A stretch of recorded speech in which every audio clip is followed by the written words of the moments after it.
Hello, everyone. This is Scott Geider, my co-host Joanne Thomas, the Fantastic Horror Film Festival, Episode 2, with our number 2 selection for 2014. It's Phoenix Song, and our guest is the lovely Kristin West and Katie Marzullo. Girls and Joanne, how are yous? Doing great, Scott. We're all talking at the same time. I love that. Kristin. Kristin. All right, Kristin, how are you? Welcome. I'm doing wonderful. How are you? Great. Thanks for coming on. And Katie, thanks for coming on.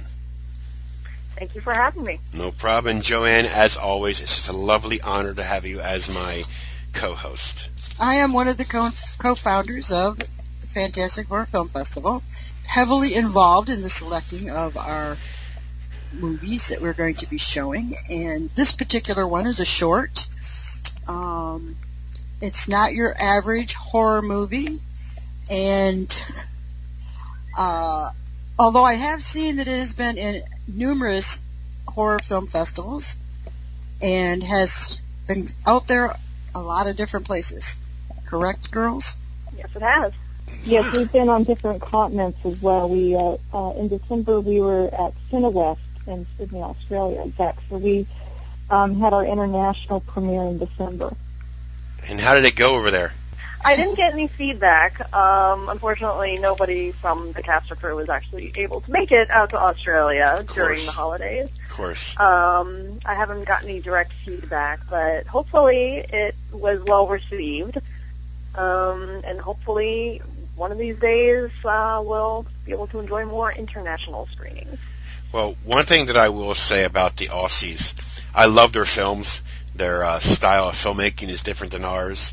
And I think the British and the Australians and the Germans are very, very different tastes in films than most Americans do. Of course, Gruesome Herzog is German, so I have that knack for having their same taste of films. But I'm anxious to see you later on to find out how it went. Yeah, I'd be interested too. I've been, I think it was actually Kristin who told me that, we should definitely try for some Australian markets because the subject matter of Phoenix Song is apparently something they're into over there, which I wouldn't have guessed, but apparently it was true. You'd be surprised. You'd be surprised what they're into over there. I mean, some of their horror films they make are just phenomenal. I don't want to cut down any American filmmakers by no means, but like Wolf Creek came out in 2005. It's based on a true story, but how they just their idea of storytelling is just so off the wall neat. You know what I mean? It's like when you're watching their films, you don't know where it's coming from next. I mean, there's American films like that as well, but I really enjoy. I guess because we don't live there, so the area, the scenes that we see, the sights is different for us. Same goes for Australians and British. Our films are attractive to them because it's not what they see every day, so that could be a factor as well. Right. So that's true. How did you find out about the festival? I actually found out about the festival through my manager, Matt Chasen. He spoke very highly of the festival and of you and Mike, and I approached Kate about it, and we decided to submit Phoenix Song as a music video fantasy short. Well, we weren't sure in the beginning what types of movies we were going to actually present. And yours presented a totally different aspect of kind of horror, but not really. Oh, come on, it's terrifying. It's terrifying. I wasn't terrified when I saw it. No, I know. Being involved in the social media for the film festival, and me and Mike and Joanne have had some conversations about, running a festival to where we don't want, here I'm saying we, but I'll just say we don't want films that are identical. We have to have a wide variety. Horror is used very loosely because you might get a film to where a girl gets raped and beat up, okay? Well, she goes and seeks revenge on the people who did that. That is a horror to a point, but it's also a thriller. So we're trying to like get a more of a wide variety for the fans to go see, because somebody might go to the festival and say, hey, I don't like slashers. Well, then you might have 29 other films that ain't slashers or whatever. Try and give the broad base for horror fans to be able to watch. So, so I think your Phoenix Song is going to fit people who enjoy fantasy, who enjoy that type. So it's a good thing that Mike and Joanne are open to try and not be like a typical horror film festival. I mean, it's for the fans, but to try to be a little bit more open. You know what I mean? I think it's going to be very successful that way. One of the things I'm trying to do is get the closet horror fans out there and the everybody in between that and hardcore horror fans. So we need some things that are a little bit different for those people to bring them out to see the festival. What I was going to say is that, in the industry as a whole, we see more genre blending. People don't just want the shoot 'em up movies anymore. They're looking for, a horror comedy. They're looking for, a period horror. They're looking for horror plus, and even in other genres too. You see a lot of genre bending. You see a lot of genre blending, and I think that was our interesting journey with Phoenix Song was, people would ask us, well, what is it? Now, normally when you're trying to find a film festival home for a piece and people are asking, well, what is it? You kind of panic. Yeah. Isn't it obvious what it is? Yeah, but it's interesting because we've had it very well received as a women's film. We've had it well received as a fantasy film. We've had it well received as a costume piece. And then we've had it well received as a music video, and a long form music video. And now, a new thing with the Match Flip Awards that are currently being voted on, it's now even nominated as an avant-garde piece, which I think, not just in our project, but people are hungry for material that is more complex. It's not just one flavor. There's a few other flavors in there that you can kind of sink your teeth into. And I think that's what people are looking for as well. And it's such a credit to Mike and Joanne that they can be open to programming their festival in a way that's non-traditional, that especially with pieces that take risks like ours. You're right. I was just going to say that I'm looking forward to Phoenix Song getting kind of that new audience, and people who might not otherwise go and see a film like Phoenix Song will sit there and watch it and think, oh, okay, this is something different and interesting. Right. And then have a whole new appreciation for that kind of genre, that kind of subject matter, or that kind of filmmaking or whatever, that they might have not gone to the film festival really anticipating. So I think for that, I'm really excited about that. Well, it's funny you said that because you're right, because, there's a bunch of horror festivals, and I'm not going to mention no names, but, most of them have horror films, but with the fantastic horror film festival, which I seem to really enjoy, and why I am more than just a judge, is to the fact is Joanne and Mike's mindset is exactly like mine, to where, okay, if you want to do a film festival, and there's a reason why they're doing this, which I'll get into, but to be able to be different, to a lot of films that, like Phoenix Song, wouldn't be accepted in some of these biggie horror festivals because it's not, in their eyes, a horror, which is fine. I mean, we all have our own tastes. But what I like about the fantastic horror film festival is, like I mentioned earlier, they're taking a wide left turn, an occasional right turn, thinking, okay, you know what? Fans are going to be more, it's going to be more open to all types of fans. The fantastic means for fans. And I think that's one of the key points, I think, why this festival is going to be so successful, is people can come and say, hey, I don't want to watch that slasher film. I hate it. I don't want to watch that zombie film. I don't like it. But I'm going to watch this and this and this because it's more like an action thriller with a tad of horror. And I think that's what's going to make this festival very successful. So by Phoenix Sun being accepted in this festival, it's going to possibly open doors to non-stubborn film festivals. You know what I mean? I'm being serious. Yeah. I mean, it's going to say, well, you know what? You know what? Wow, man. They were very successful, and we've seen their lineup. Maybe we might want to try and bend a little bit, and who knows? Mike and Joanne could start a trend. Who knows? Mm-hmm. Because we can't, because Phoenix Song is at the heart of it. It's kind of one of those, kind of new agey, touchy-feely kind of movies, but the ironic thing is those kind of film festivals won't touch it. We've submitted to several, and for whatever reasons that I can't even comprehend, they either don't think it's new agey enough, or maybe it just goes over their head. I don't know, but I just find it very ironic that the genre that it's actually geared towards, those people aren't accepting it to their festivals. So yeah.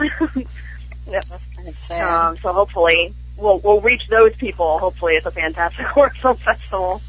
I'm going to say something that I frankly don't give a shit what film festival director hears me. My experience over the last 4 years as far as being a reviewer, a lot of these film festivals are more into taking your money and not even watching it, and then send a letter saying, oh, we're sorry, but it wasn't accepted in their festival. It happens everywhere. I'm not picking just certain ones, and that's just the way it is. But you know damn well that a lot of these festivals are in these states, and that, the awards goes to the filmmakers that are from that state. It happens, and I'm not saying anyone in particular.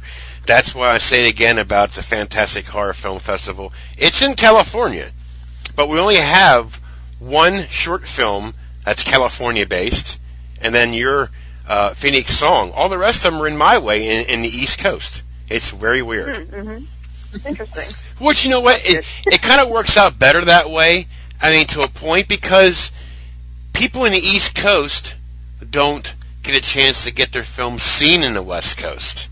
So this is like making it easier for them, the ones that get selected. Of course, they got to pay their way there, but they get 2 VIP passes, so they'll be able to mingle with the West Coast filmmakers to get together and talk. So I think, the way it's turning out now, it might be the way it should be. Of course, California can submit, of course. It's not that far of a travel for them, but it's kind of nice. It's kind of funny, like me and Joanne and Mike talk all the time. It's like we're getting it from New York and what we got so far? New York, Florida, Pennsylvania, Kentucky, Tennessee. It's just weird how, I like how the Fantastic Horror Film Festival is going. There's bumps and bruises with these film festivals are gouging the filmmaker. And here's my response to them in an email. I say, well, if you think that your film isn't worth that kind of money, then don't submit it. Simple as that. If you have faith in your film, spend the money. If you don't, then don't. It's tax deductible. Yeah. Yeah, that's right. Come to think about it. One of the questions I had for you guys is your music all original? It was composed by Joanne Higginbottom, who is actually from Wales. She came out here. She's actually she's working for Tyler Bates, film composer. He does all like the Zack Snyder movies and all those. Mm-hmm. So she works for him. She does film composing on the side, and she also has a rock band. So wow. She's very, very kind of all over the place, and she actually did the music for my thesis film when I was in film school. So I knew her from that, and obviously when Phoenix Song came up, I knew exactly who to turn to. So she composed the music. I wrote the lyrics, which she insisted. And yeah, she rocked it for sure. Oh, interesting. Now, Kristin, I'm going to start with you. You mentioned that Matt Chasen is your manager, correct? Yes. How did you come across Matt? I met him through one of his other clients, and I actually, the first time Matt and I ever talked was at Shock Fest last year, believe it or not. Cool. I was so at I Shock met Fest him. last year. I had a referral through one of his other clients, and then I met him at Shock Fest, and been happy ever since. Sweet. Yeah, Matt. Yeah. Matt is. It's funny how we got to meet each other. It was actually through LinkedIn, of all places, back in 2010. Yeah, I was doing review sites, doing reviews, when I first got started, and he sent me a message on LinkedIn, and that's how he got in contact. And we've been talking, pretty much nonstop, interviewing his clients and stuff, from the past and stuff. But yeah, Matt and I, we have history. We have a lot of fun. But Matt is a good guy and a good manager, because from his clients that I see that are very happy. So yeah, he's a great publicist. He's a great marketer. Any indie filmmaker should really, if they really want their film to go, somewhere and really be seen, engage a good publicist, and that's exceptional. Yep, exactly. Really Katie, exceptional what he does. Katie, is that your manager too? I don't have a manager. However, I have recently been corresponding with Matt, and so far I find him to be very open and eager to help out with the indie film world. So I'll probably be in contact with him continuously for my next projects that I have coming up. So, Sweet. He seems like a really cool guy. Yep. Talking about next projects. Now you've already submitted your next project to our festival, even though it's not finished. Could you tell us a little bit about it? Yeah, Fitzhelena Drive. That is that's the one you're talking about, right? Yeah, that's the one. Yes. Okay. Yeah, that one was produced by a couple people from Phoenix Song. We kind of broke off and formed like a little production group of our own. There's about 6 of us, just because we wanted to continue working with each other on future projects. So we were kicking around some ideas, and I had come up with a short little script.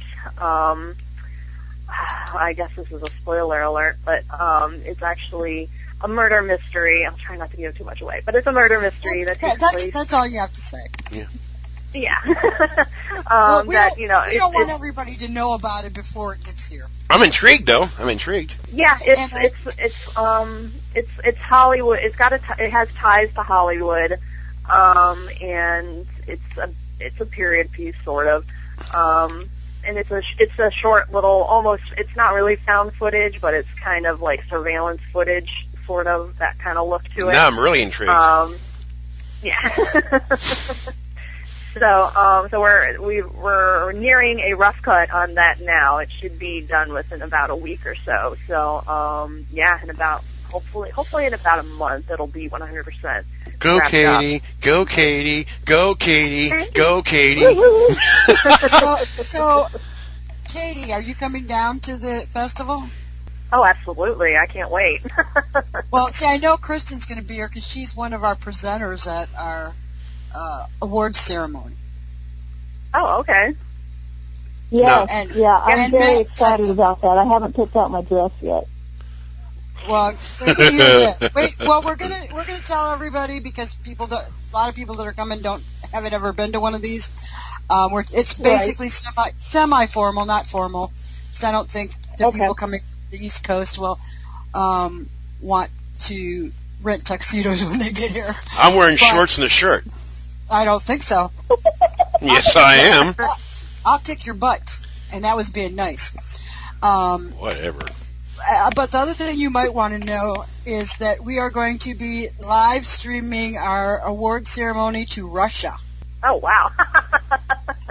And of course, since it's live streaming, we can also basically there's a deal set up for this. They're streaming something here, we're streaming something there, and basically that means it can be viewed worldwide. So anybody that can't come, they're going to be able to actually watch the award ceremony, and we've got some really fun stuff planned. We've got Mesmerizing Mo is going to do a little act in our in the middle of all our work. And but I told her I wanted her to convince the whole audience that anytime they heard the word fantastic, they would talk about our festival. I met Mo Kelly a few weeks ago, and she is amazingly entertaining, bubbly, effervescent, wonderful woman. So she's going to be great entertainment. That's a home run right there. Yeah, I think it's going to be well worth coming to, that's for sure. We know that both of you are going to be there. We know that with the exception of one of our selections that we have already put out, everybody's going to be there. Awesome. So, that's awesome. You know, and in fact, for Krampus, we're going to have Jason Hall, the director, and A.J. Leslie, who is the lead in the movie, and someone else, I can't remember who, but they're all coming, and they're bringing like their wives and whatever. So, you know, that's 6 people. They're all from Pennsylvania, right?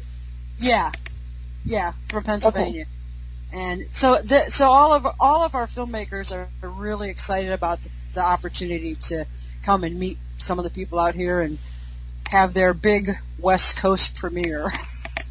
But I think that's really good because, you know, when Scott was talking about, you know, people kind of sticking to their state and the film festivals in their state, the industry itself, because of state tax incentives, kind of encourages the film industry to become more and more localized and insular.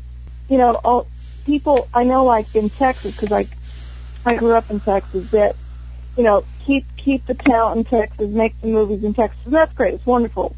But people do need to branch out. They need to, you know, get out of their bubble. And I think this is a good opportunity for people all over the United States who are interested in the genre to really get out of their bubble and see what other people are doing. I was asking Katie, I said, Katie, do you remember when we went to the Producers Guild conference and they were doing that seminar on local production seminars, the one about Pittsburgh? Seminar about local production centers, and they were talking about Detroit and Pittsburgh and how they wanted to create local production and kind of decentralize the film industry. Yeah, that guy was really, really into Pittsburgh. Yeah.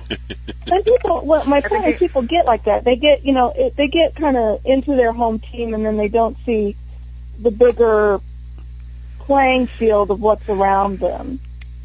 Right. And I think it's, I think it's good that you're giving everybody an opportunity. You know, people in LA tend to only see LA, and people in the East maybe only are seeing themselves. And it's good to, you know, look at other filmmakers and what's coming out of different parts of the country too.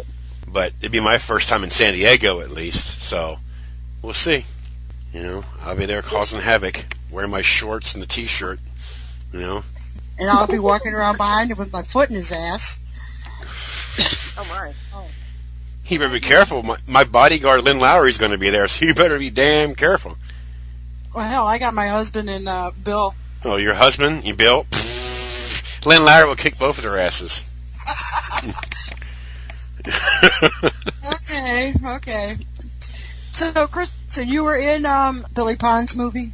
Yes, I was in Circus of the Dead, directed by Billy Pons with Bill Oberst. You're going to be doing a lot of double duty here.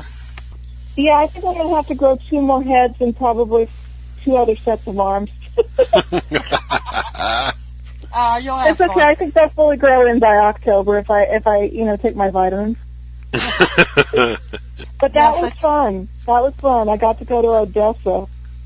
Odessa. In the heat? Oh, yeah, that sounds like a lot of fun. Well, it's surreal because you go down, you know, and I grew up in Texas. You're descending on the plains, and all you see are this flat land and all of these little oil wells just going up and down and up and down. And, I mean, all you see is oil wells. It's like, whoa, I'm in a stereotype.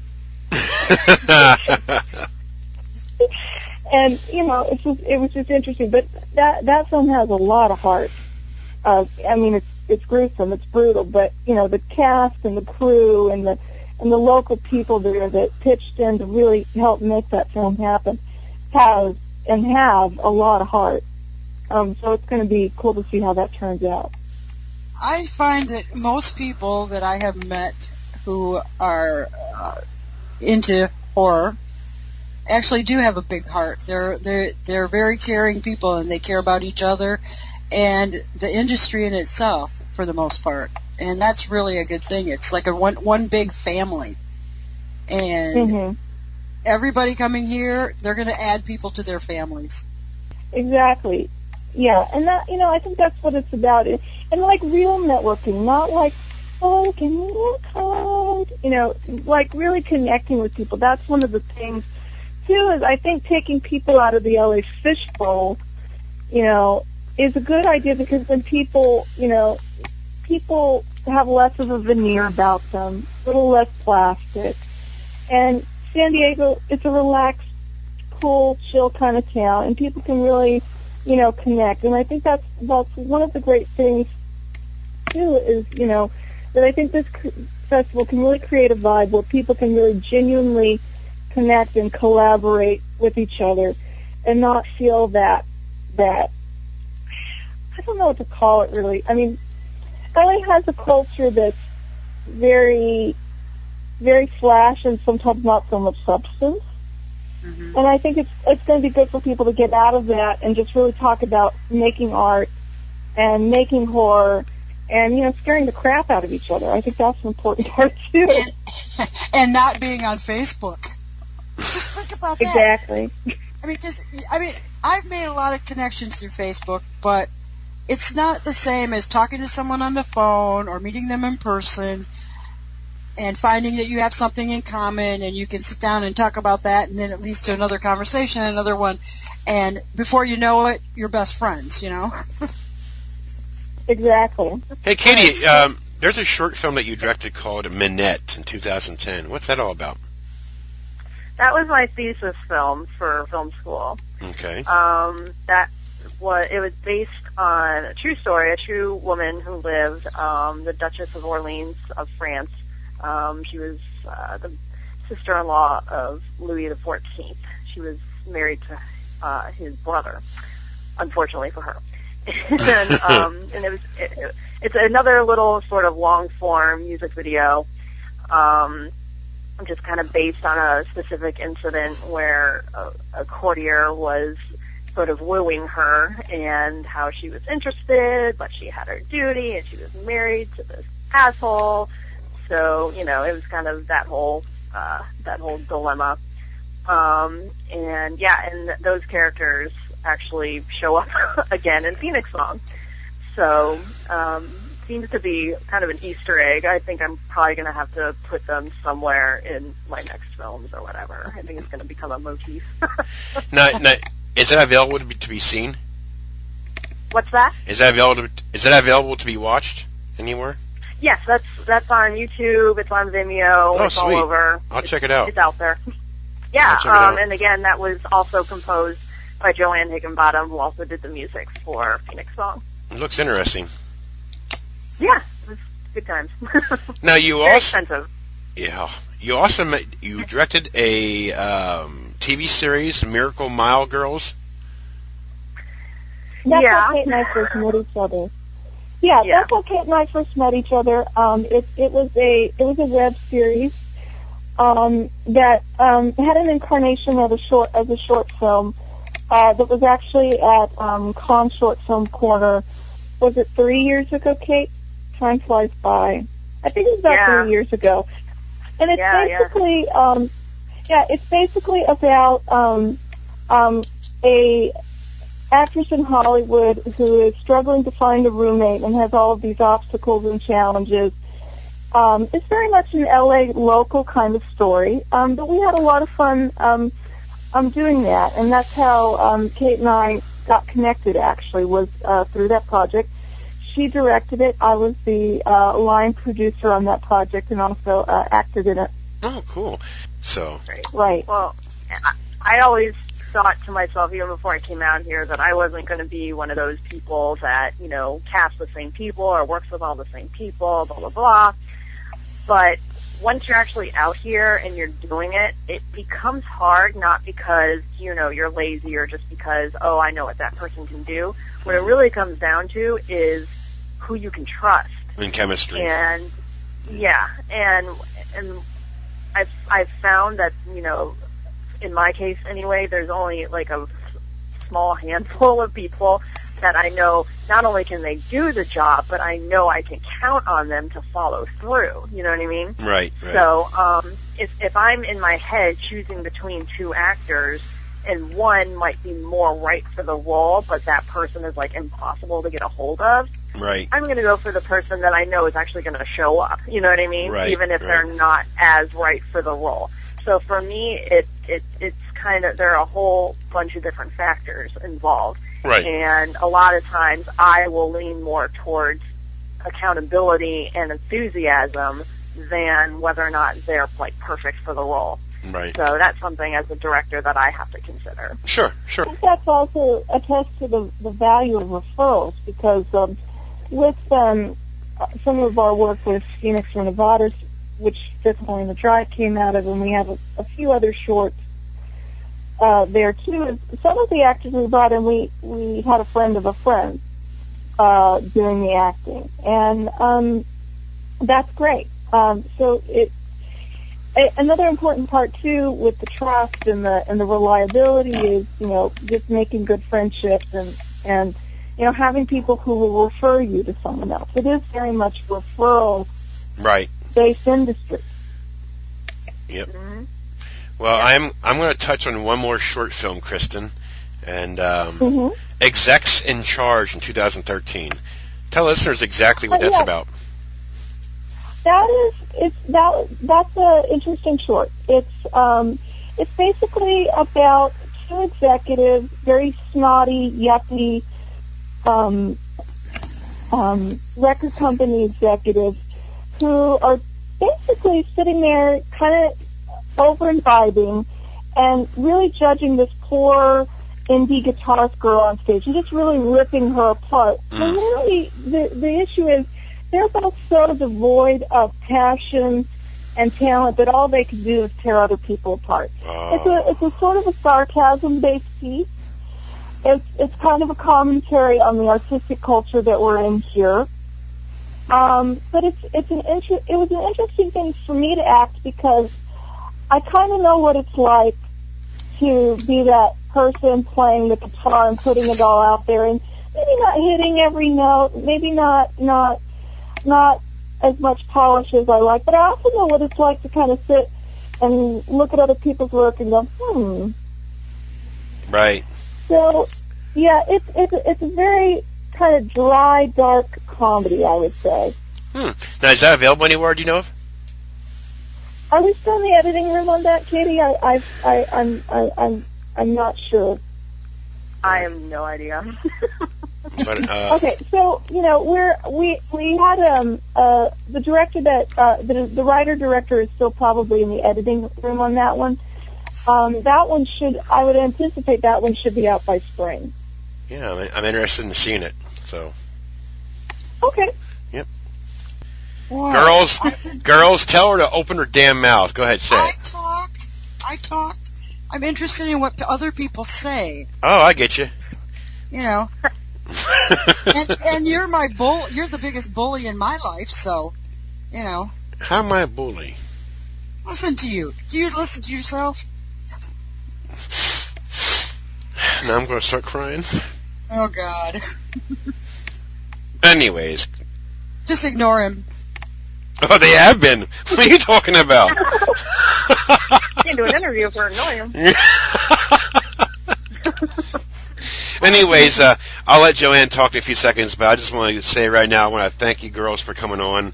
Each one of you have a talent as far as a director, sound assistant or however, or a producer, or it's just nice to see people like yourselves to intertwine and work with each other to make it a successful, career. So bravo to you guys, girls. Thank you very much. Yep.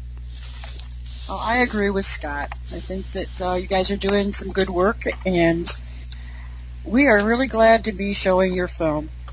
And hopefully we'll show 2 of your films. 5th, Helena Drive. Yes. Well, we're very honored to have submitted and been accepted for Phoenix Song, and we're also very, very honored that you're considering 5th Helena Drive as well. And I can't tell you how much it means to us that you've given us your time and your attention to this. I always call Phoenix Song the little project that could, because it had very humble beginnings. We didn't have the big budget. We had people really dedicating themselves to meeting and doing the pre-production, and I think for me it exceeded my wildest expectations of success for what we worked with. And I'm just very honored that San Diego is opening up its heart and its theaters to show this. And I would like to thank you and Mike and Scott for really opening your minds to it as well, because it's not that, there's no chainsaw in Phoenix songs. No one's getting slashed up or cut into bits. Damn. It's their soul. But it does have, it does have an audience that's kind of a niche of fantasy and horror that, I think might find it of value. And I really want to thank you all for really having that open mind. And it's kind of hard. I remember when I was first starting film acting, because I started out on a stage, I hated watching those clips of myself. I was so judgmental of myself. Oh my God, how did I blink that much? I know. That sounds like me when I does first my started nose doing really look like interviews. that? All those little things. Honest. Yeah, anyways, I want to thank you girls for coming on. Can't wait to meet you girls in San Diego if it works out. And Absolutely. It'd be fun. And then you can Thank watch. you so much. I'm looking forward to it. Yeah. Well, Scott will be there if I have to drive to Pennsylvania and bring him back. Wow. Make sure you videotape it. Or you know what, put it on live stream. Oh, actually, my wife will keep me straight, so I'll have to be nice to Joanne, so. That'll be first. All right, well, thanks a lot for coming on. Like I said, I can't wait to meet you girls down there. It'll be fun. And then I can slap Matt while I'm there, too. Thank you so much. Mm-hmm. Yeah, I can't wait to meet you, too. It's weird. I have a lot of voices and like, still pictures sometimes of people because of Facebook. And sometimes I'll have voices. Yeah. I think Joanne the other night, didn't I say it was so nice to have a voice to a face? Yes, you did say that. For sure. All right, Miss West. Great talking to you. Katie and Kristin, excuse me. Two fabulous young ladies. Thank you, guys. Thank you, Joanne. It was a pleasure. That was awesome. Perfect. Well, thank you very much. You take care, and we'll talk again. All Yes, right. awesome. Thank you. You all have a good night. And good night, Kate. Good night. Okay, You you too. too. Take care. We'll see you. Bye. Bye-bye. Mm-hmm. Bye-bye. Bye.